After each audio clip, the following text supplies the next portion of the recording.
Hello and welcome to the Writer's Workshop, where we take your user-submitted stories, narrate them, and then critique them. My name is Flutter Priest, and Milk is here. I'm not dead. Sorry. Fuck. hmm Off to a great start. This week we're looking at A Promise Kept, Never Forgotten by DJSkywalker. Milk, what can you tell us about the story? You asked me these questions I don't have answers to. Man. What am I supposed to say? It's a human sad slice of life. I haven't read it, unfortunately. Decent ratings from the description. I'm kind of a sucker for sad and slice of life put together, so I'm totes ready for this. All right. The description reads, I've known this man for years, listening to his fantastical tales of wonder and love. I was first to believe that they were true, and it all started with a simple question. Well, I'm going to cut that burp out of the recording. No, And keep it in. It's funny. It all started with a simple question. Have you ever made a promise to someone, a promise so special that no matter what, if you had to fulfill it... Wait, hold on, no. Have you ever made a promise to someone, a promise so special that no matter what, you had to fulfill it? Okay. Fix that. As I sit here for his final moments, I look back on all that he told me, all of it for a promise kept, yet it was never forgotten. Okay. The only chapter. A gorgeous summer day. The birds are chirping. The critters are out and about. And you can hear the laughter of children as they race down the road on their bikes. This all betrayed the saddening sight before my eyes. I sit here, by his side, a man aged by time and experience, a man that I had spent years with. It was finally his time for him to move on to another adventure. I almost smile at that thought. Adventure. Oh, this man has been on adventures all right. Adventures that none other than myself have heard, let alone believed. Tales beyond imagination. Ones that have been for my ears only. I still remember the first day that I met this old man. It seems like so long ago, though I suppose a man like this can make friendship feel as such. 5 years ago, that was my first day here. A new assistant for a particularly wary individual. That's what I am. The personal assistant for a man who no longer could do all that he could. A nurse, some would call me, but I saw it as more than that. Though the elderly can no longer be completely independent, at least they were not alone in their late years. That's what I thought, at least, before meeting this man. It was my first day on the job, and my superior assigned me to their toughest customer, an old man who scared off any assistant they sent him. Did they tell me this? No. My supervisor simply brought me to this small ranch home at the edge of a suburb. He wished me good luck as he dropped me off and sped off down the road. Curious, I thought, but I paid it no mind at the time. I walked straight through the front door and knocked once, twice, even 3 times. After a moment, the door creaked open to reveal a man who was aged quite well, all things considered. I introduced myself as a new assistant, and he grunted rudely in return, begrudgingly allowing me into his home. The place was quite something to behold. Though it appeared clean, it was quite the mess, actually. I could see that most of the house was coated in dust, and the floors could certainly have used some heavy vacuuming. He never spoke a word, simply trudging back into his solitary bedroom, leaving me to my thoughts for the day. I never thought I would meet someone so distant. For most of my day, I cleaned his house, but never once did I see him come out of his sanctuary. With all my chores finally complete, I went to his room to bid him farewell. I entered in through the partially closed door to a strange sight. There he lay, on a bed that was right next to his bedroom window, staring out at the wondrous summer day. I found it a peculiar sight, seeing him there, so peaceful, a small smile on his face as he stared off into the distance. I was about to leave without saying a word, but then he spoke to me for the first time. He asked me if I had ever made a promise to someone, A promise so special that no matter what, you had to fulfill it. I was shocked, to say the least.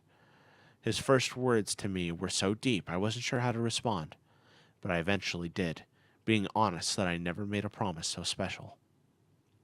He nodded slowly, still gazing out the window. He told me that he had made such a promise so very long ago to someone that was so much more special than him. Special to him. My curiosity was piqued by his words, so I asked him what the promise was. He gave a small laugh and turned my way. With a smile on his face, he said that it was a secret between the two of them. I groaned in disappointment, only furthering the old man's personal enjoyment, but I wasn't ready to give up. I asked him for more. Hoping to break him from his shell, I was a cocky SOB back then. He motioned me to come closer, and I headed the call. He asked me to come even closer, to which I complied. He asked me to lean closer to him, so that he wouldn't strain his voice, and I obeyed. I leaned in my ear close to his face, and then he beamed me in the back of his head with his cane. I groaned in pain, holding the back of my head, whilst he simply smiled, hefting the cane into his open palm. He said not to be so cocky. An old man must have his secrets after all. I gave him a harsh look, then proceeded away, but he stopped me by calling out. He asked if I really wanted to hear the story. I stopped, of course, wondering if I truly did. I was a fledgling writer, so any material would be great. This job was to pay for me to start my very first book that was yet to be written. I replied that I would be interested, and he had me pull up a seat near his bed. As I took my seat, he looked at me sternly and warned me of his tale. He said that the things I would hear may sound like fantasy. I may not even believe him at all, but he would swear that every word was true, and I wasn't quite sure what to make of this statement. But he took my silence as acceptance and began to tell me a tale that was for my ears alone. It started off ordinarily enough. A hard-working man, simply trying to get by in the city. A loner by any other name, not necessarily by choice. One with a traumatic past of anger that threatened both his present and his future. A long day of work, leading to a horrid encounter late at night with a band of criminals. Burp the podcast. I wasn't quite sure what to make of this statement, but he took my silence as acceptance. Okay, just cut all that because I was so wrong. Band of criminals. Okay, we're back in. This is where I make the cut. He said that this was where things would go beyond the imagination of man, as he describes his own death by those criminals' hands. He goes into the excruciating pain of being shot in the back, falling farther than he should have. He said that he mysteriously appeared in a forest of wonder, where dangerous predators from legends long lost lurked beyond the shadows, where the most potent of plants called home. He spoke of this forest, this ever-free, as one where no creature should venture alone and unprepared. I, of course, questioned such a thing as mysteriously waking up in a forest. He claimed it was not the criminals who brought him to that forest to die, for the watch on his wrist had said he was only out for a few minutes. But what else could have done such a thing? I was going to voice my question, but decided to hear the rest of this man's tale. As the story unfolded, I was continually shocked. He spoke of creatures, the likes of which man could only dream of minotaurs, griffins, unicorns, and pegasi, all of which were sapient. He spoke very highly of the equins that had made a home of the land he found himself in, especially of 6 young mares that had saved him from death. Each of them had personalities all their own, ranging from a hard-working farm girl to a fashionista to even an overstudious bookworm. He said that the Pegasi flew through the skies, informed the clouds, and manipulated the weather to fit their needs, and the unicorns could use magic.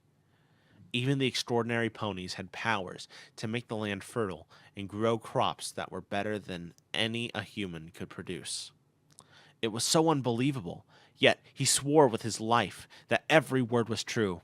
I I just didn't know how to believe all that he was telling me.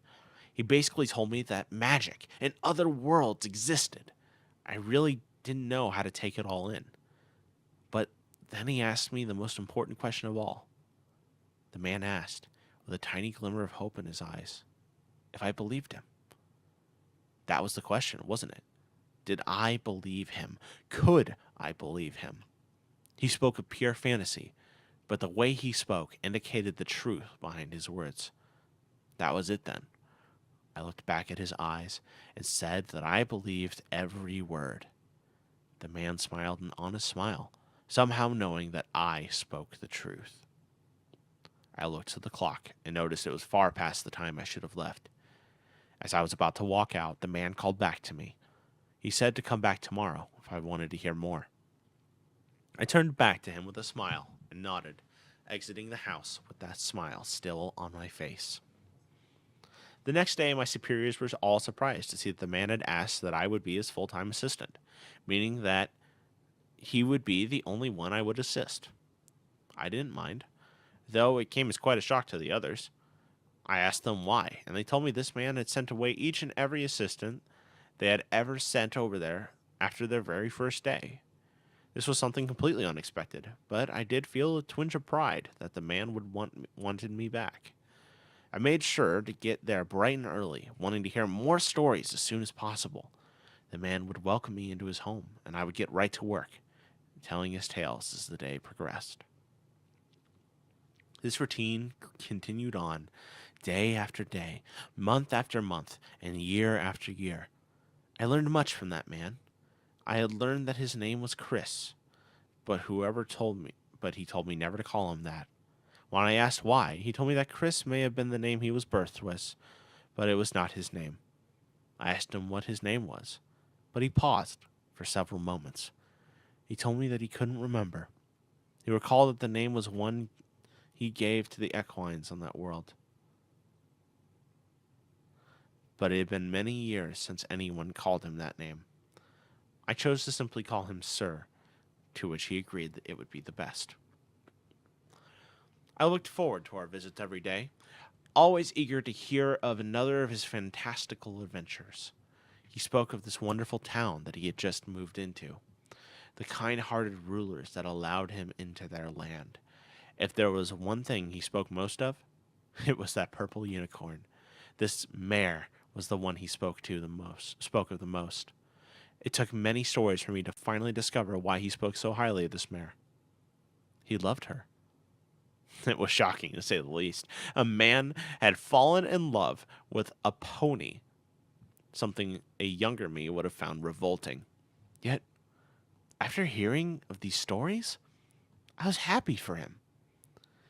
Many years passed as he continued his tale, but he grew older and older each year, as if telling his story was the only thing keeping him going. I heard many adventures from him, some involving strange insects known as parasprites, an incident with a plant called poison joke, and many more strange and wonderful things. I don't know why I believed his every word. Maybe it was the way he spoke, never wavering, always reciting everything from memory. They were more than stories. I was sure of it. I learned many things from the Sir. Such things such as the glory of love, the dealings between friends, and many more. But his tale did not have a happy end. After hearing it many times, I can remember each word of his finale. Another human had come to this land, but came as a threat instead of a friend. The Sir and his friends, the 6 mayors who were considered the land's top heroes, went to confront this man, but things went wrong, and the Sir was killed in this ensuing fight. I look at him in shock that he had not died once, but twice. He awoke from his death as well, but not in the land he had called home for many, many months. No. He awoke in a hospital that claimed he had been in a coma for only a tenth of the time. He said that he had cried there and then. He said that he had plans to marry that wonderful mare he had fallen for, to be with her forever, only for it to all have been a dream. I couldn't believe what he was telling me, that everything he had experienced had been nothing, but a dream was more than I could take. But he continued his story still, a small smile forming on his lips. He said that his adventures were no dream. No, for he had proof. He leaned over and opened up his top nightstand drawer, and he pulled out a golden necklace with a magenta six-pointed star charm. He had said that this was his engagement gift for his mare, the gift that he had bought in the other world. I stared at in awe while he continued to say it was in a mixed bag of his belongings when they released him from the hospital. He looked at me with a smile and asked me again, did I believe him? There was no hesitation. I nodded, knowing deep in my heart that his words were true. He said that it was good. He said that was good, that it was very good, and drifted off into sleep, ending our time for that day. Okay, pause for a second. So, when they said six-pointed star, they meant Twilight's cutie mark and not the Star of David. Yeah. Okay. I'm pretty sure that's what they mean. Okay, because when I heard six-pointed star, I immediately went to the Star of David. I'm like, I don't think that's right. I mean, religious gift, I could understand the reason behind why that would be a possibility. Being ponies, I'm pretty sure we're talking, what's it, Twilight's New York? Yeah.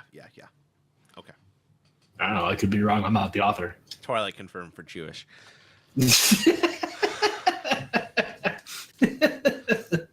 Thank you for the joke, Pencil. Oh, Jesus. Okay.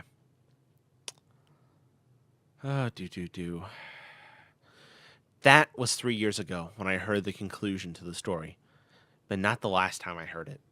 No, I had practically begged him to repeat his story to me time after time, receiving each word with delight. But as time went on, so did the Sir's life. His hourglass was running out of time, and today I knew he would breathe his last breaths. So, here I sit by his side, his only companion in his final moments. Boy, he wheezes to me. He never cared for my name, always calling me boy. I never minded. My time is coming. I can feel it in my bones. He breaks into a coughing fit, to which I calm him down. I want you to know something. That day we first met. Do you remember the first words I spoke to you? I nod, those words still fresh in my mind to this day. Yes, you asked me if someone special had ever asked me to promise something, a promise so special that you had to follow it, no matter what. He nods slowly. Do you know what promise it was that I made, and to who? I can guess that the promise was made to your lover, but I cannot guess what it was. You are correct. It was to her. She had asked me to promise her something.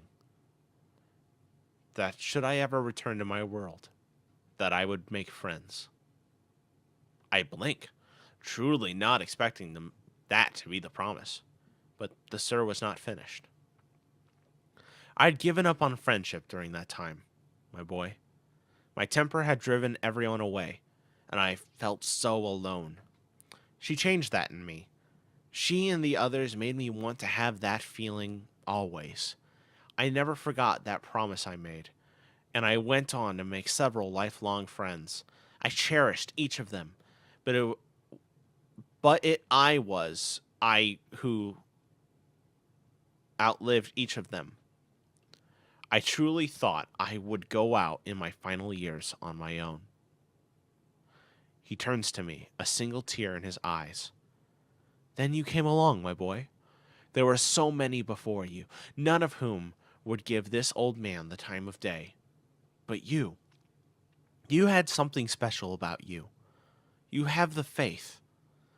You were willing to believe me where others would simply scoff. I thank you for your years of service, my boy, and I am truly glad that I can leave with a friend by my side. Thank you. The Sir lays his head back down, his breathing becoming slower and slower until it finally stops and the man was gone. I couldn't help but have tears fall from my eyes as my friend leaves this world, taking his stories and adventures with him. There is a bright flash in the room, causing me to wince from the brightness, and when I look again, I am amazed at the sight before me. It was tall and regal, its alabaster coat shining, and its multi-hued hair billowing in a non-existent breeze. It speaks with a voice that is both loving and regal, the voice of a female. Thank you, kind sir, for making my friend's final moments much more meaningful.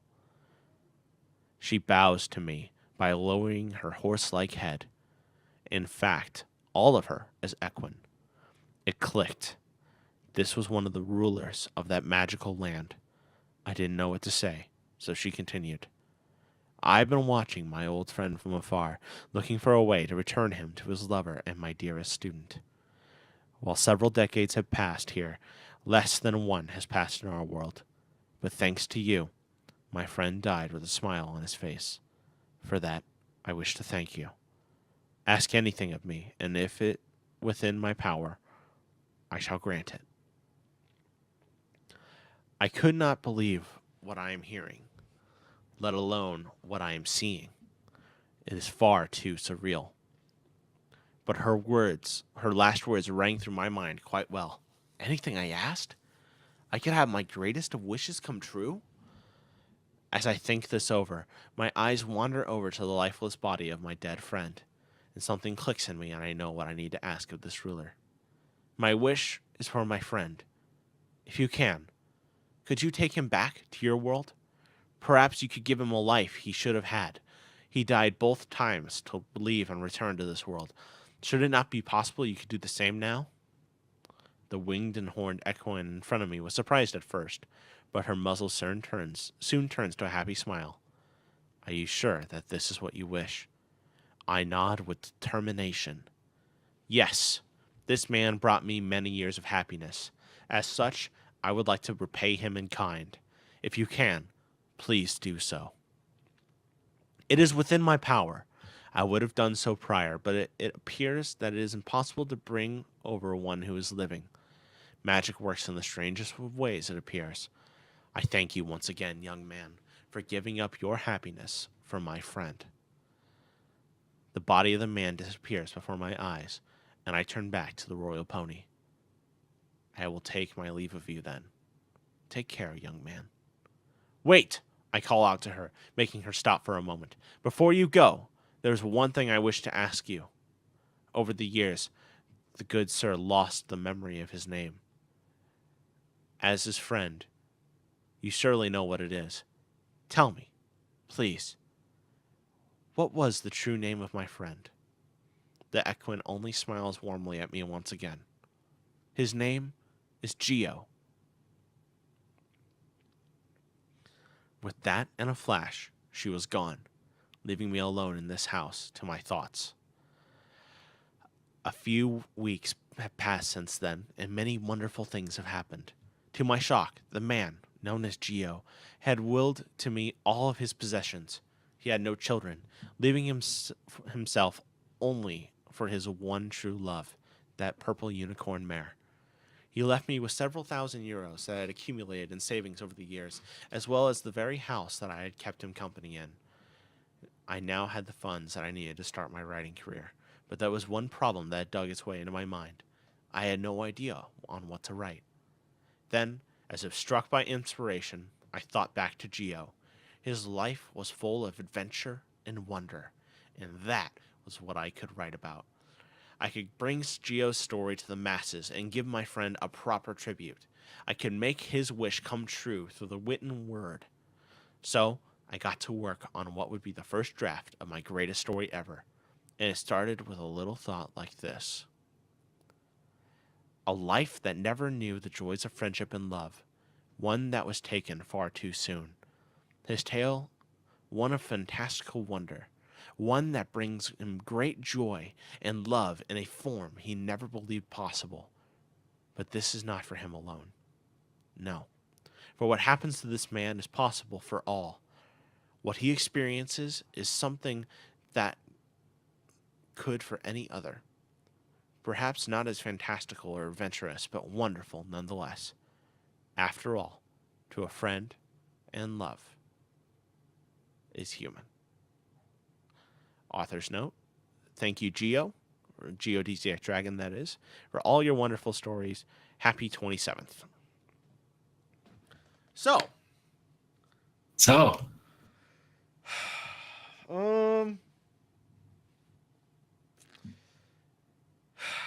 what to say about this? it's definitely a tug on the heartstrings towards the end there. You definitely feel it trying to pull you in for that sad pull. Yeah, I feel like it tried too hard. But it's fair. What else did you like about this? I like that it didn't really center around ponies, that it was strictly a human thing, even though the side thing was ponies. There wasn't any horses in the story until the end. Yeah, It it was an definitely interesting wasn't. take. It wasn't pony centric. It's an interesting take on the whole thing. There are a few struggles with this. I feel like it's I feel like because there's that breaking the fourth wall of including an actual author on fan fiction, it in some ways dates and grounds this story, which for some can be a big turnoff. It's a know your audience thing. That said, this story I believe was written exclusively for GeoDZX Dragon, and because it was a gift, like its audience was Geo, so that's fine. There were little punctuation issues littered throughout, and little grammar issues littered throughout.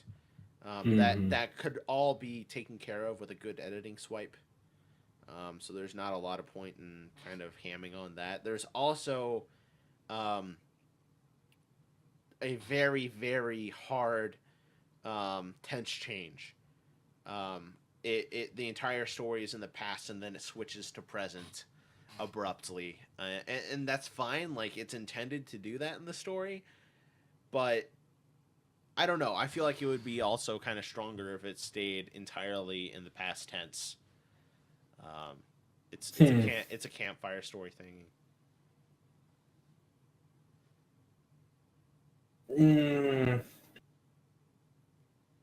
I guess I really don't have comment on the whole tense change thing. It sounded like it fit okay, sort of in the story. Like if there was more of a build into it, kind of thing. I don't know. It was really kind of just out there, abrupt. Like I realize that for like the common reader that doesn't give a shit about like big like English things, like they aren't really gonna care about tense changes as much. But I mean, it is a problem. Like it confused where the story was going as far as like setting. I figured nothing about this story was particularly shocking or was like breaking the mold with what it did. Like everything was kind of predictable all the way through. It doesn't mean it was bad. It just was formulaic, and that's fine if that's what was intended. But I would encourage the writer with how much work they put into this and what they tried to do here. They definitely have the ability to do some really original break the mold stuff.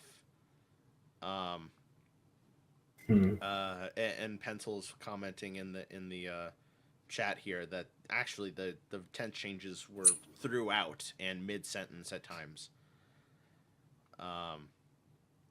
So it was because like when I'm listening to it, I don't really notice the whole tense changes because I'm not paying attention to tense changes. I'm basically just listening to the story. So right, I noticed them just because I was reading them and trying to get through every single word, but that was a thing.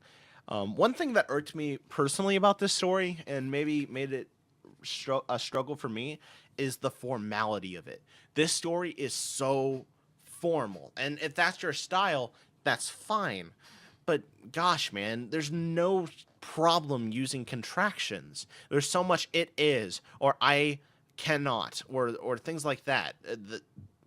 would have. Like, it makes it a lot more personable and normal to add contractions. It doesn't, just because it ups your word count doesn't mean that it makes the story inherently better. I feel like the story would be a lot more flowing if it got a little more relaxed. But that said, I mean, it wasn't bad. It wasn't terrible. I feel like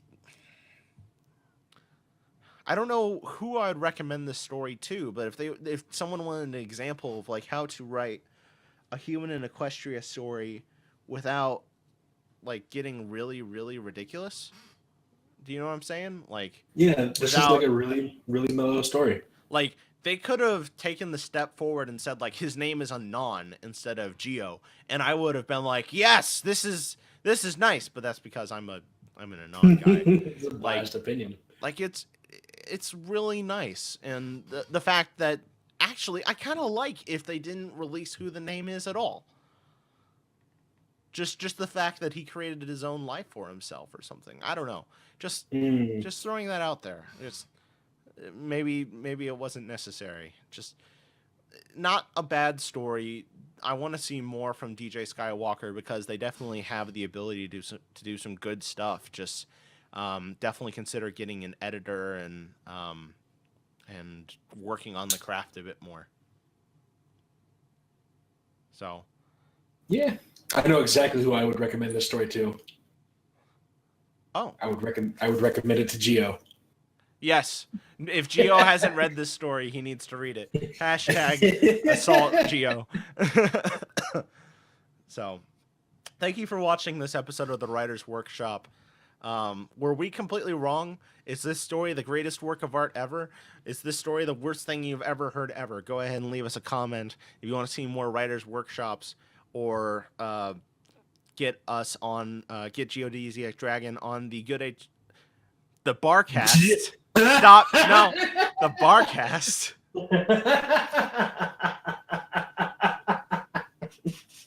Damn, that habit's gonna die hard. On the Barcast, let us know. Until then, we'll see you next week on the Writer's Workshop. Bye. My gosh, I did that.